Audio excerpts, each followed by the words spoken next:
Inside the Birds is back. What's going on, everybody? Adam Caplan and Geoff Mosher here for another Inside the Birds. We're in May. We are awaiting the NFL schedule coming out. Should be out pretty soon.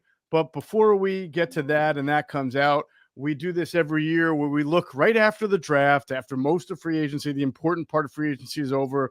We go through the Eagles roster and we say, what's left? Because not every team does this like Howie does, Adam, but Howie does not rest from May to June to July and August. And sometimes his most significant moves come in these months. And we know the Eagles still have remaining needs on offense and defense to fill. So in part one of this two-part series, we'll look at what the Eagles still need on offense. And part two, we'll look at what they need on defense. But Adam, I'll go back to this point.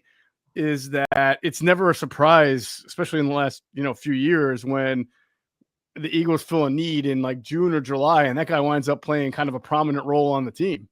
Sure. And look, the best one, certainly in recent years, was Becton. Was he not signed like in first week of May? That one was, I think, the day or two after the draft. Yeah, because they wound up not really getting what they wanted in the draft from an offensive. And that was about as good as it gets. And who the hell knew? What wound up happening is not what anyone saw, even the Eagles. They didn't want it being a starting right guard like that. You can't make that one up. But sometimes guys get an opportunity and it becomes an incredible story. Yeah, and it's not just after the draft. He's done a number of deals over the years, very late in August or early September. Gardner Johnson won, which hugged up against the season. The Ronald Darby trade in 2017. I don't know if they won a Super Bowl without him. That was a big one.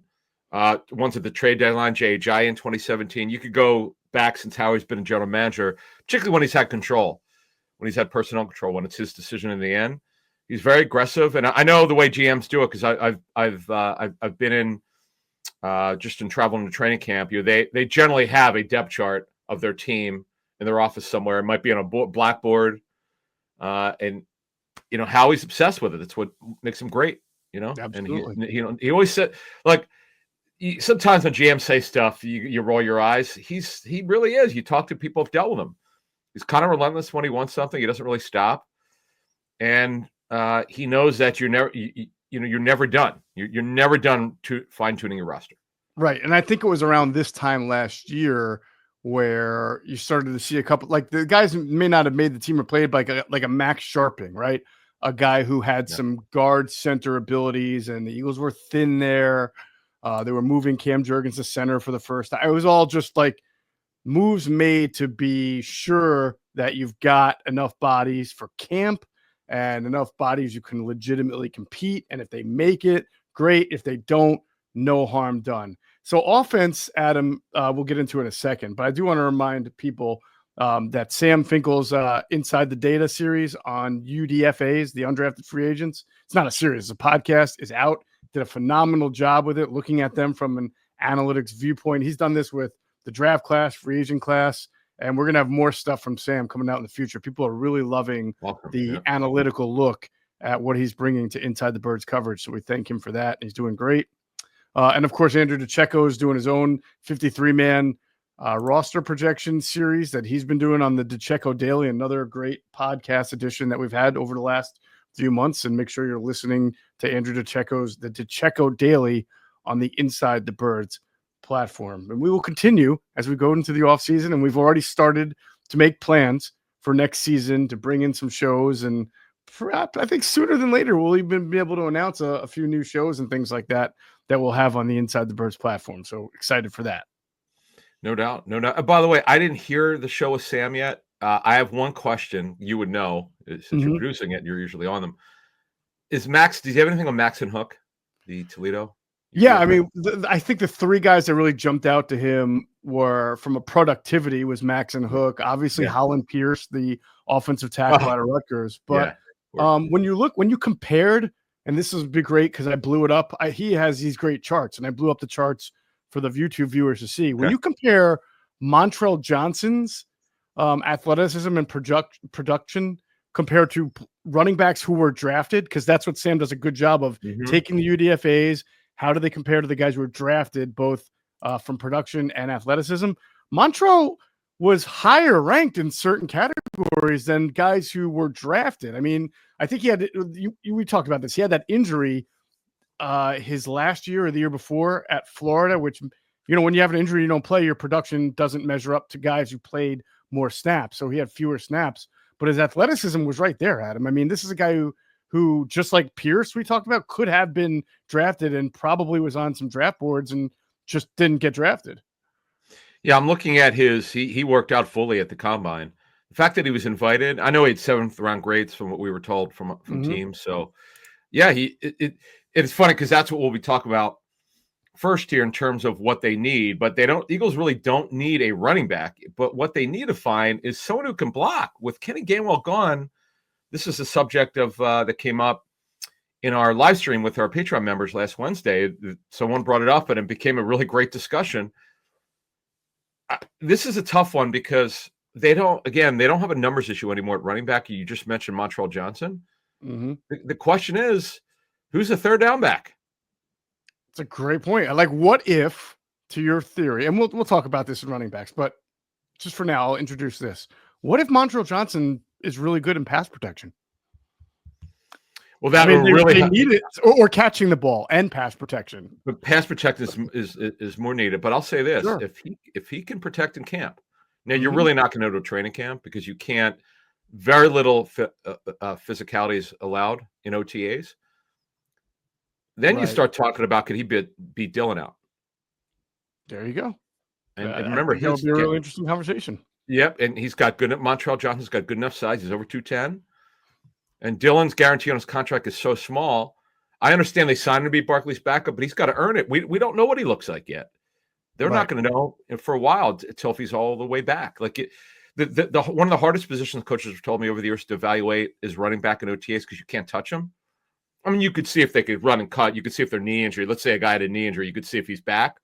But you don't know about the juice until you put pads on or until you can get hit or you could thud, whatever it is in training camp. You have to be careful how you judge running backs in OTAs or in the offseason program.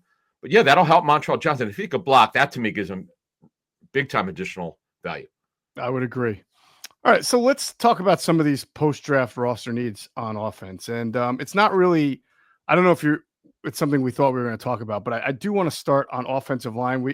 They have so many offensive linemen that when we did our projection series, we both wound up keeping 10 and cut like 3 guys that are like legitimate like contenders to get a spot. Like even Trevor Keegan, who was drafted last year, was on the outside looking in for us. So we know that they have plenty of bodies and numbers there. But one thing I wanted to ask you about, because it just jumps out to me based on their moves last year, is that they really don't have a proven backup center with snap abilities, if I'm correct, outside of the kid that they drafted. The kid they drafted, Kendall, right? He is a center. Yes. Okay. They drafted him. He's never played in the NFL though, so he theoretically still has to make the team. And I would think after last year they don't want to move Landon Dickerson to center again, based on what he just went through when Cam Jurgens got hurt. So we know that the Eagles last year signed Max Sharping, didn't make the team, and then Nick Gates was a July signing, to go back to how Howie never stops moving, right? Do you feel like this team is still could use, just for depth, just for camp, just for competition? I know Brett Toth can snap. You probably were going to throw that at me, but I just feel like there's not a whole lot there. I mean, they had Matt Hennessy last year. He didn't make the team. They had guys who could snap the ball. I don't know that this year they have that. Yeah, last year, and again, I agree. You don't want to really use Landon Dickerson unless you absolutely have to in an emergency. We know he can do it. That's not the issue. The issue is you don't want to keep moving and adjusting your offensive line just for that. You'd rather have someone who's already on the roster who's got, as a backup, guard center versatility to step in there if needed. Now, Drew Kendall, I've run his name around the league with guys who evaluate him for the draft. He's really a center who could play guard if you absolutely need him to. But he's physically, he's built to be a center, not so much to play guard. So that's going to be his position. Mm-hmm. Do they need another center guard? Matt Pryor's not a center. It's the only position he can't play. He could play both tackle spots, and he could he could play both guard spots, and we know he started a number of games, and he's back where it started. He's back. He was drafted the 6th round in 2018. But there's really no one else, to be honest with you, because Kendall Lamb's only a tackle. Right. And they don't really have anyone. Yeah.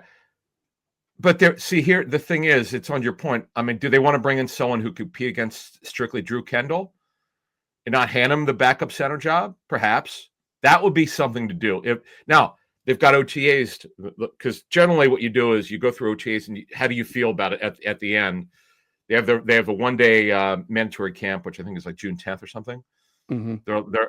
They're one of the teams that's done first. In fact, they might be done first this year of their off-season program. But you've got him for a number of weeks, and you see how he looks. If you think he's really progressing, I mean, you have Brett Toth, as you said, who could compete for it. But Kendall was kind of drafted to be Jurgens' backup. Yeah, let me take this one step further. Let's say Drew Kendall, 6 days into training camp, sprains his ankle, and he's going to miss a week and a half. So Jurgens, remember, I know he's doing really well, but he's coming back from back surgery. But go ahead. That's a great point. He is doing well. Let's say he flares up. I mean, my point is, let's say you lose one guy who can snap the ball. So the other guy is your first team center. Toth is your second team center. But in training camp, you have a third and a fourth string at times. Like, who's taking that responsibility? Again, they don't have someone who naturally slides in there. So I feel like for competition, for depth, we're probably going to see one more guy added to this line before the start of training camp who has ability to snap the ball. And there's a million of them out there, right? Like I said, I think center they're not. Actually, really? Center they're not. Okay. Yeah, but they're good. There's some good backups. Like Cody Whitehair is a quality backup center guard. Like, he started a number of games for the Bears, Raiders. He's still out there as we speak. David Andrews might be retiring. Like that's kind of a lot of people think he's probably headed that way, but nothing official. We'll see what happens with him. But he's still, I mean, I don't know where he is with his back. Nick Gates, they know him. He can play center or guard. And Nick Harris, who's a center, who's a quality backup center. He's not bad. I mean, he's still out there, but that's it. That they're end of list in terms of centers. Right. I think we mentioned this in a pod a couple of weeks ago, but Whitehair just seems like a good candidate, and to come in and be that guy. He had some nice years with the Bears at first, the earlier part of his career. So we'll see. I just wanted to bring that up, even though offensive line is not a position where you'd say they need more bodies, but just that specific one, snapping the ball. For sure.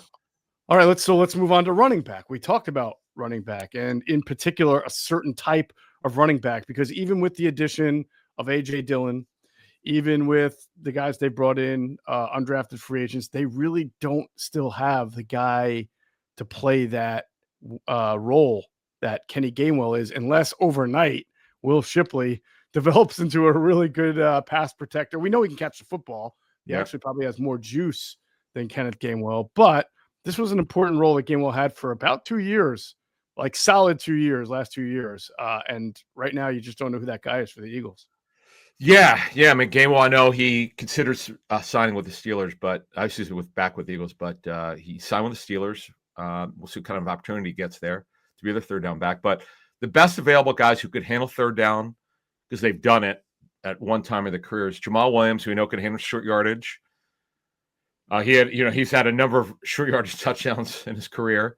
He can handle third down if you need him to, but he doesn't have the juice that you want. Jeff Wilson, you might remember him from the Niners and the Dolphins. He can handle third down. In fact, he handled the starting role a couple years ago, and he got hurt. He just never took to it. He's a decent backup. Jonas Johnson, I know for a fact, because I remember talking to the Jaguars about him. He can handle third down if you need him to. He's not real explosive, but he can do it. Amir Abdullah has been in the league forever, former second rounder with the Lions, who handled third down with his Raiders for a couple years. So there are guys out there. And also, you should know, it's a buyer's market in the NFL now. If you're looking for a job and you're a veteran, you're pretty much looking at the 1 year veteran minimum. Oh, of course. Abdullah is like 5'9", though, right? I mean, how good he can he's quick. Well, is quick. He is quick. Yeah, he's been a third down back for the Raiders. Oh, yeah. Yeah, right. He's played big boy football in the Big Ten with Nebraska. So I think that's where he went, Nebraska. So yeah, I could buy him as a good third down option too. That would be it. Now there are other backs out there, but none that would figure in on third down, or ones that you would have in the inner block. Right. Do you expect the Eagles to make a move here before the start of camp, or do you think they would wait and see? All right, so here's the issue with that. They don't need another back, okay? Barkley's a starter. Dillon should be the 2, but that's if he looks right. Shipley's the 3. Avery Williams is in the running back room. For now, he is. By trade, he's a running back. And then you've got Montrell Johnson, the Eagles are excited about. So you've got essentially, and now Avery Williams, he's really not a third down back, but he can catch the ball. He's sort of a jack-all-trades guy. So the question is, you're not keeping 6. We know that no NFL team ever keeps 6. You really don't want to keep 5, but again, Avery Williams you want to use him in the running back room most likely, so he counts against that room. And Montrell Johnson, you would love to find a way for him to make it. So you can't cut anybody of the guys we mentioned earlier. So they're in kind of a tough spot. Like signing one, okay, you want to sign someone for one of these guys that we talked about, but who goes? That's the question. Sometimes these things just work itself out, right? I think that's why all eyes are on A.J. Dillon. How does he look in camp after missing a whole year? How does he handle that, with the neck, which we saw it can come right back to you like it did with Jordan Howard.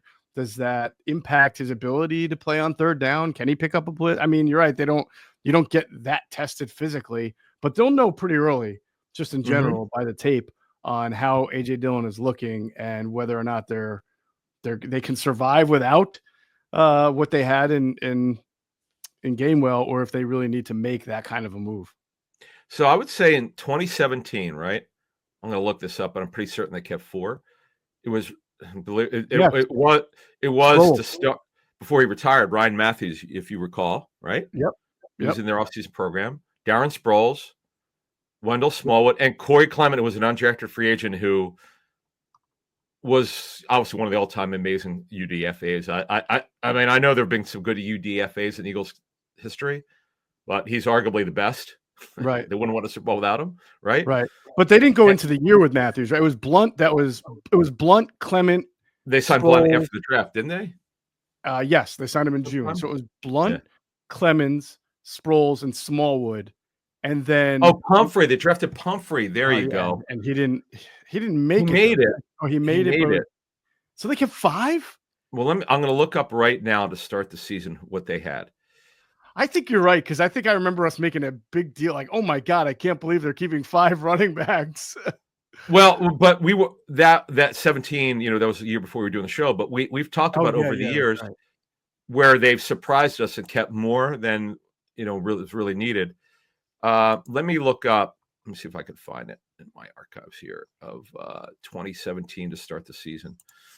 So in 2017, it was, if you remember, Sproles got hurt, right? He suffered the ACL and the broken arm.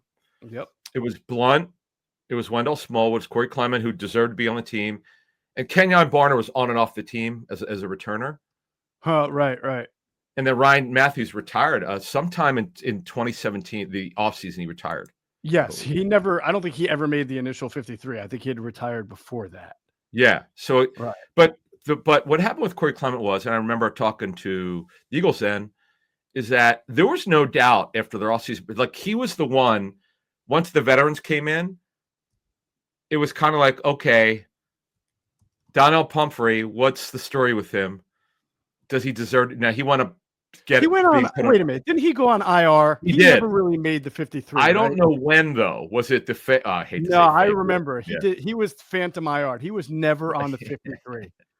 Thankfully, that's right. They didn't keep 5. They kept 4. And then you're right. The Sproles got hurt, so then they replaced them. I think that's when Barner came in. So that was still 4. And then when they traded for Ajayi, they still didn't have 5 because that's when Smallwood got. I think they either released Smallwood or he wasn't on. They did something with Small. I don't think they ever had 5 at one time. That would be like remember they had Byron Marshall. Remember him? Who's from Oregon. Oh my God, another Oregon guy. Yeah, he was so small but explosive. He didn't make the initial roster, but they had him. I think they put him on the practice squad. But and then Pumphrey, somewhere in September, went on IR. I don't have the date. And Wendell Smallwood was on the roster to start the season. So yeah, they kept on and off switching, but the one constant was Corey Clement, and I'm telling you, he's one of the few guys you could tell without pads on, he better be on this football team or else kind of thing. Yeah. Because he was so great that you were like, oh boy, like they got one here. You know, I just distinctly remember having a conversation, this is 8 years ago, having a conversation with someone who said, oh, he's going to be on the roster. We'll figure out a way that he'll be on there. This is how great this guy. Now, they were saying this after the June camp. Like, that you don't usually hear that from the club. Like, they don't want, they're usually not willing to go out on a limb until they get the guys in pads, but they were so convinced he was so smart. And you remember everything he handled, third down, short yardage, jack of trades, like of all trades. He did literally everything. Yeah. For that Eagles team. Yeah. I'm trying to think who is the Corey Clement of last year's Eagles. Just it doesn't have to be an undrafted free agent, just someone you didn't see it. Maybe Zach Baun, where you just had no idea. Well, they didn't know. Yeah. I would say Becton, because he Becton wound up playing the position they signed him for. They signed him to be the swing tackle. He never wound up doing it. Right. Again, you can't make that up. Like that's not something they would have known. And Zach Baun was the all-time unlikeliest All-Pro. It was a position he never played before. It's just unbelievable still. Like like, you know, you want to give Howie a lot of credit, but well, think about it. If Vic Fangio's not here, we don't know about Zach Baun. Oh my God. There are so many people that Zach Baun should just take a little bit of his paycheck and give. That's one. And honestly, I mean, there are other, like, well, Burks would have been here anyway because it was a good signing. But that, in the history of our show, I would say Mailata, number one, most unlikely. That was our first year in 2018. I put Zach Baun at 2. You know, I would put Mailata because he never played football before. I mean, come on, how could it be anyone else? Yeah, it's going to be hard to top that. Yeah, right? Exactly. I'd put Baun at number 2, most unlikely superstar. Yeah, I don't think I can argue with you on that. All right, so to bring this back to the running back situation, yes. Their Eagles will be in some wait-and-see approach, but it's definitely something worth watching because Gainwell played an important role for that team. You're right that they don't really have that kind of a guy. All right, before we go on to our next position, just want to tell everybody, you got to hear a word from our great friends at Sky Motor Cars. Sky Motor Cars in Westchester is a different sort of dealership. All it takes is one look at their Highline pre-owned vehicles that people all over the country want and need. Owner Brett Schiller, make sure you don't spend a dime of your money before you purchase the car. Sky Motor Cars allows you to make all the decisions regarding your next vehicle. At Sky Motor Cars, you never have to spend more than necessary. Visit SkyMotorCars.com today or call 610-918-7225. And if you hop into Sky Motor Cars out there in Westchester, PA, make sure you tell them Adam and Geoff sent you. You'll get a great deal. It'll be a great car shopping experience, whether you're buying, whether you're trading in, whether you're browsing, whether you just want to know what inventory looks like. You probably had a terrible experience trying to look for a car somewhere else, but not at Sky Motor Cars, the best car shopping experience you can get, SkyMotorCars.com.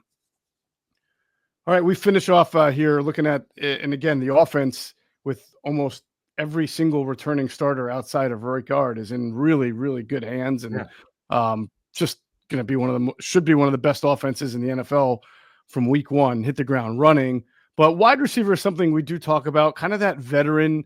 Amazingly, it backfired on the Eagles a little bit last year because they brought in Devontae Parker. He retired, right?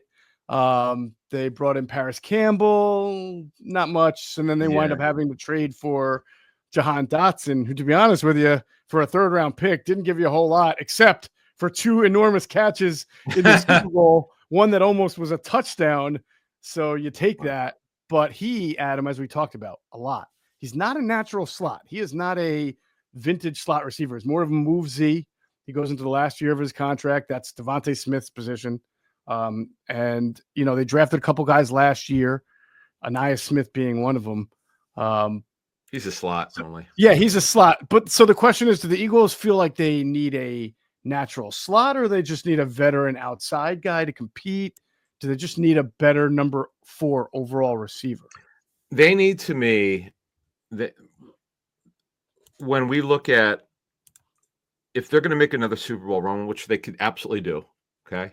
And I know there's some issues on defense for getting to the next show, but they're going to be a top 5 team for absolute certainty, as long as they don't suffer some devastating injuries. Right. So if let's say, obviously if AJ Brown, let's extrapolate what you said. Let's say AJ Brown is out for 3 or 4 weeks. Well, Johnny Wilson, he's got great size. We know he can block. That's not the problem, but he doesn't run well enough. Terrace Marshall could be a backup X. He can do that. So, but do you really want him to be the backup X, being that he's on his 3rd team or 4th team? Yeah. So I would say no. You probably don't want him to do that. You'd like to have someone who's played a lot more. And there's a reason why, folks, that the guys are on the street. They've been cut, they've been hurt, they're older. It's one of the above. But you'd like to have someone who's had more playing experience. Yeah, I would answer your question. Yes, if you're the Eagles, you would love Terrace Marshall to be your 4th wide receiver there because he earned it. It means you saw something in camp where you were really impressed and you thought he turned the corner. But right now, as we look at it, you can't bank on that. I forgot to mention John Ross. He's another guy they kind of threw a dart at last year. I mean, they were just doing dart throws. Devontae Parker, John Ross, Paris Campbell. The big thing for them was that outside of the injury that AJ Brown had at the start of the year, the hamstring injury that they were able to compensate for, they really stayed healthy at that position from that point on. They didn't have to worry. You'd like to have some pretty good depth. The one guy who you mentioned that I struggle with because I think there could be something there, but I also could think that there's just not a role is Johnny Wilson. I mean, I don't want to put a lid on him and say he'll always just be a blocking receiver. He did some things downfield at Florida State without true speed to be able to catch the ball. Could he in year 2 develop more? Maybe. Could he not? Very possibly. So it's tough. And then the same thing with Ainias Smith. I don't want to hold his rookie year against him. He was just a slot receiver, but he was a pretty good one in college. And that's why they picked him in the 5th round. But it does feel like the Eagles right now have backup receivers who are only capable of doing one thing or another and not just well-rounded guys who can help you out in a variety of ways. I agree with that. Johnny Wilson, though, what I saw at the Senior Bowl was intriguing. And then we saw him in OTAs and he had trouble separating, and that showed up during the regular season. So, yeah, it's year 2. Let's see what happens with him. Ainias Smith was a gadget receiver, very tough. The technical term from a scouting standpoint is a power slot. He's built bigger than you think he is. He may not be tall, but he's powerfully built. But again, he's a one-position player. Danny Gray could run, but he really hasn't played much in the National Football League. Elijah Cooks has got good size. He hasn't really played. Right. They got some undrafted free agents. Now, it's funny. You mentioned last year, remember Shaquan Davis was a tall guy, didn't make it. My guy, Jacob Harris, was a former tight end / he could run, but he had an ACL injury years ago. He's never kind of recovered. Right. Joseph Ngata's been on and off the roster, since 2023. And so they've tried. But again, to move this forward here, it's always what is the club's answer if their top players get hurt. Terrace Marshall, again, has not played very much football at the NFL level. He's just been a disappointment, but he has ability, but we haven't seen it. Well, on your point, though, this is what OTAs are about. Once the veterans come in later in May and then into their veteran camp, what kind of impression could they leave Howie and the front office and the coaches to think, yes or no, can this guy be that backup? Do we think he's got a chance to do it? If he does, let's hold off. Let's go to training camp when you can get physical. Or if they don't show up, you know what? We're going to have to sign someone. Let's get our emergency list together. They've got their emergency list. We're going to give you a part of that list of what teams are looking at. We're eliminating slot receivers because you need guys who have versatility or at least can play the X position, which is needed, as we mentioned earlier. And there are plenty of guys out there. It is a real buyer's market, by the way, at receiver right now. So before we get out of here, who are some of those names you were talking about? All right, so Gabe Davis is the best one in terms of what he can do. Gabe Davis is an X receiver. He failed Jacksonville's physical. He had significant injury issues last year. He signed a 3-year deal with the first 2 years fully guaranteed. So he's still owed $11.5 million. There's an offset on it. So you're basically signing for the veteran minimum. He's got to be able to pass a physical, but he can block in the run game. He is really good at it. And he runs well for his size. Like it's interesting. You wouldn't think by the time speed, but he can go get it. That was the big thing with him and Josh Allen.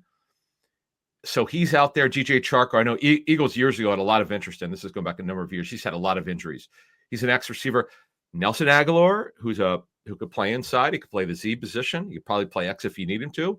You know, the Eagles obviously know him. Chris Conley, who's a good special teams player who could run. He's more of a number 4 X receiver, and a guy who the Eagles made a major offer 2 years ago, actually 3 years ago. Allen Robinson, who's clearly near the end of the line, who's going to go in broadcasting. He hasn't retired yet, but he's a 4 at best at this point. And then, look, their guys are going to cost a lot of money that don't really make a lot of sense. Amari Cooper, he wouldn't be happy here. There's no targets for him, really. Right. Keenan Allen, it's funny. I think if Kellen Moore happened to still be here, there might have been a possibility. I remember Keenan Allen loving the way that that Kellen Moore loved him, used him. In fact, if you recall, we were doing his projections before he got hurt. He was going to like set an NFL record of like over 200 pass targets had he not gotten hurt. Yeah, that's right. So, you remember? So it's a buyer's market, folks. The Eagles could wait, but you and I just outlined of what would happen if somebody gets hurt. They're going to have some work to do. That's right. But hey, if you're the Eagles and your 3 biggest questions at this point in the offseason are backup center, 3rd down running back, and 4th wide receiver, you know you're in pretty good shape. I think a lot of teams would beg to have that be their 3 biggest question marks on offense. Yep. On defense, we'll have a lot more to get into and discuss, but that's for part 2 of this 2-part series. That's going to do it for this episode of Inside the Birds, the leading podcast in Eagles Intel. And as always, we thank you for flying with us inside the Birds.